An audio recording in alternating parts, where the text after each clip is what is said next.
I'm gonna tell you a story. At first, it's gonna sound ridiculous. But the longer I talk, We have to find the keys. the more rational it's going to appear. I can't believe you found coffee. Sugar, right? It's not really any surprise that movie trailers don't put honest critic sound bites in them. But if they did, you would be sure to see incredibly mediocre blaze across the TV pretty often, because that's exactly what Edge of Tomorrow is. That's alright though. While Edge of Tomorrow isn't particularly memorable, it's a fine summer blockbuster distraction that has quite a bit to offer. For those of you who aren't caught up, Edge of Tomorrow is an unfunny version of Groundhog Day where Tom Cruise's character keeps waking up the moment he dies. An unfortunate or incredibly lucky side effect of being sent to the front lines the day the human race makes one last invasion to try and reclaim their home from a bunch of aliens. The setup, while not particularly original, is interesting enough to keep the first half of the movie afloat for quite a while. The film is certainly more humorous than I was initially led to believe, and the alien designs are terrifying and fun to watch. The slick combat is done well enough, allowing room for the mech suit and tentacle monster fights to play out without getting lost following the action. I also give a lot of credit to the masterful editing of the film.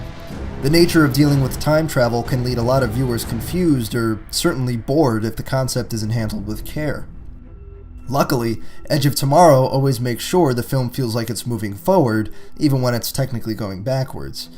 The editing is also to thank for much of the humorous moments in the early half of the film. Timing and visuals come together really well in quite a few sequences. Edge of Tomorrow's focus is mostly on William Cage, Tom Cruise, and Rita Vratoski, Emily Blunt, trying to take down the main neural hub of the alien species, and they piece together their moves based on plot details that crop up when it's convenient. Luckily, the chemistry between the two characters works well, even if the film couldn't keep a straight face through the whole movie. It's clear that Cage develops feelings for and cares about Rita, someone he has to meet over and over again every time he dies. The dissociation between Cage getting to know more and more about her as the events repeat themselves, but Rita having no memory of him each day, is a fun concept that the movie plays with, but doesn't push enough to become really interesting.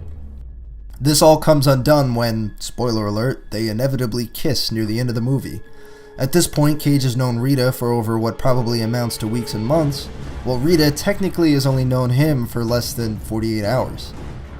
This is just one example where the movie uses time travel as a one-dimensional plot device instead of a complex theme that should have been explored.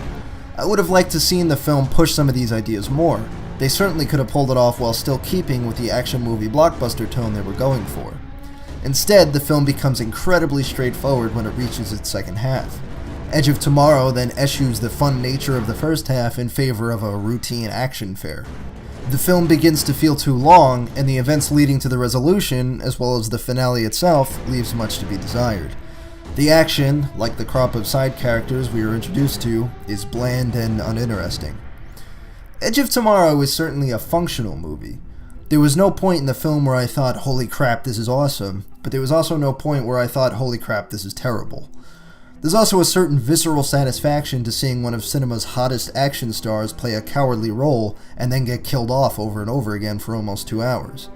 If low sci-fi and cheap action is your thing, Edge of Tomorrow is enjoyable, if forgettable, and a good movie to catch if you see it flipping around the TV in a few months. Come on! Come on! The ship is going to explode! What are you doing?